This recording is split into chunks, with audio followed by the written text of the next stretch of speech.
Some of the biggest Christian creators in the world are making millions of dollars spreading God's message. But at the same time, they're standing in the exact spot Jesus warned about, caught between serving God and serving money. As a Christian creator myself, I've always wondered if building a platform for God is actually a blessing or one of the most spiritually dangerous things a believer can do. So in this video, I will show you the real dangers of building a Christian personal brand and how you can stay in God's path so you can make real money without ever selling out the one who gave you the message in the first place. Let's get into it. Trap number 1, the wages of Balaam. The first danger Christian creators face is the sponsor, the brand that shows up waving money in your face. It feels like a blessing at first. You've got bills, you've got a family, and here's someone offering to pay you for your platform. Then you look closer, and the thing they want you to promote doesn't quite line up with God. There's a man in the Bible who lived this exact story. His name was Balaam, and he was a real prophet who could actually hear from God. A king named Balak was terrified of Israel, so he offered Balaam a fortune to do one thing: use his gift to curse God's people. Balaam asked God about it, and God said, "No, plainly, do not go. Do not curse them. They are blessed." That should have been the end of it, but the king came back and sweetened the offer. More money, more honor, more important men sent to ask. And instead of standing on what God already told them, Balaam went back to ask again, hoping for a different answer, because the money was pulling at him. He already had the answer, he just didn't like it, because there was a paycheck on the other side. When money got put in front of him, something in him bent. 2 Peter chapter 2 verse 15 says, "He loved the wages of unrighteousness," a man who could hear the voice of God undone by a paycheck. And nobody sells their soul all at once. You rent it out, one small yes at a time, until you don't recognize your own message anymore. Trap number 2, performing for the crowd. Slowly, without noticing, your faith stops being something you live and becomes something you post. Your prayer time turns into a video. Your worship turns into a reel. Your testimony turns into content. On the surface, it all looks holy, but underneath that, you have to ask, who are you really doing it for? Jesus saved his hardest words for this. He aimed them at the most religious people of his day, the Pharisees. These were men who knew the scripture cold, prayed in public, tithed down to the penny. On the outside, they looked like the godliest people alive. But in Matthew chapter 23, verse 5, Jesus said everything they do is done to be seen by others. They made the little scripture boxes on their foreheads wider and the tassels on their robes longer, so everyone could see how holy they were.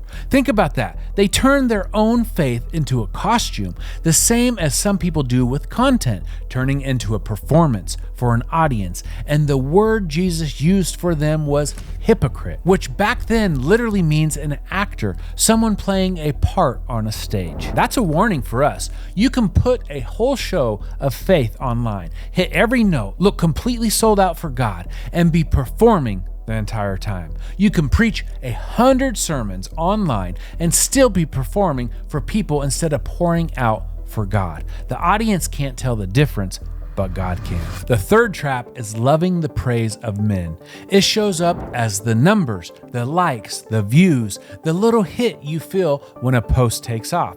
It starts innocently. You just want the message to reach people. Then somewhere along the way, the number itself becomes the thing you're chasing. And on the day a post flops, you feel worthless. That's the tell. Your worth quietly moved from what God says about you to what the algorithm says about you. There's another moment in the Bible that shows exactly how dangerous this gets. In John chapter 12, it says that many of the rulers actually believed in Jesus. These were powerful, respected leaders, and deep down, they knew Jesus was who he said he was. They believed. But verse 42 says they would not confess it out loud because they were afraid of the Pharisees, afraid of getting kicked out of the synagogue. In other words, they had real faith, but admitting it publicly would cost them their status, their seat, their reputation. So they stayed quiet. And then verse 43 gives the reason. Plain and brutal. They love the praise of men more than the praise of God. I want you to think about that for a second. They didn't lose their belief. They just loved what people thought of them more than what God thought of them. And that's an exact trap for a creator. You start holding back the things that might cost you followers, softening who you really are, all to keep the approval coming. And it can happen with a worship song playing and a Bible verse in your caption. You can look sold out for God on the outside and be living for the applause on the inside. These are the three most dangerous traps that I faced as a Christian content creator. But even though the path of creating content can be dangerous, the biggest mistake of all is staying silent and doing nothing. The world needs more voices telling the truth about Jesus, not fewer. God gave you that message on purpose, and He wants it out there. So the question was neither whether you should create for God, but how can you actually do it without falling into one of those traps? And that's exactly what I want to show you right now. Remember that spot Jesus warned about at the start, caught between God and money? Here's the way out of it. Nowhere in Scripture is money itself called evil.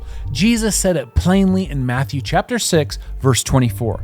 You cannot serve two masters. You love one and hate the other. You cannot serve both God and money. The problem isn't having money, it's serving it. The whole thing comes down to who sits on the throne. Staying broke was never the way to prove you're holy. Plenty of godly people in the Bible held real wealth and poured it straight into God's work. You should keep God as the master and the money as the tool, and never once let the two switch places. So the question you should be asking yourself is, whose name are you actually building? You can grow the exact same platform for two completely different reasons, and only God can see which one it actually is.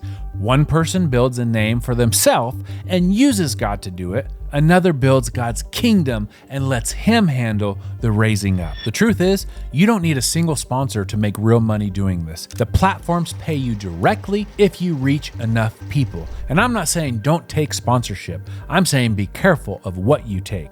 Because on YouTube, it's called AdSense, and Facebook and the others run their own creator payouts that work the same way. When your content gets views, the platform sells ads around it, and they hand you a cut of that money. If the platform is the one paying you, you don't need sponsors who want you to compromise. Again, I'm not saying don't take sponsors. I'm saying you can be selective on your sponsors. Because even on platforms like YouTube, you can select the type of ads your videos show to your viewer, so you can get away from gambling or other unwanted companies that you don't want on there. You never have to take the deal that didn't line up with God or water down the message to keep a brand happy. You preach, people watch, and the platform pays you for the reach. I've provided for my family this way, month after month, without ever selling something I didn't believe in. Just my message God gave me, and the platform's paying me to spread it. Both of those money traps we talked about came from the outside, from sponsors and deals and chasing approval. The world doesn't need more Christian creators that have a platform but sell out. But it also doesn't need believers that stay quiet and do nothing.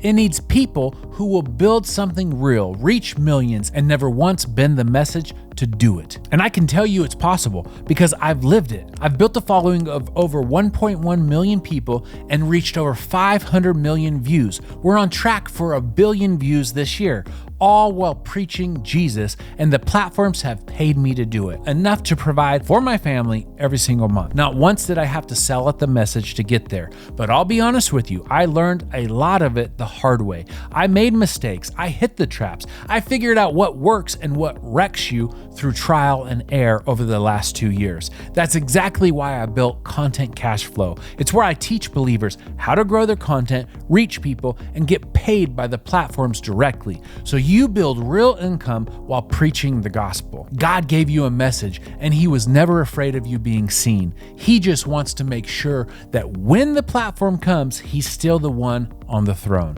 Build His name and let Him take care of yours. Because in Content Cash Flow, we teach others how to spread the gospel and have the platforms pay you. But not only just spread the gospel, maybe you have a business, maybe you're a coach, maybe you're somebody who helps people. We teach you how to spread your message and get the platforms to pay you. Maybe you help people going through depression. Maybe you're a Christian business, a kingdom entrepreneur.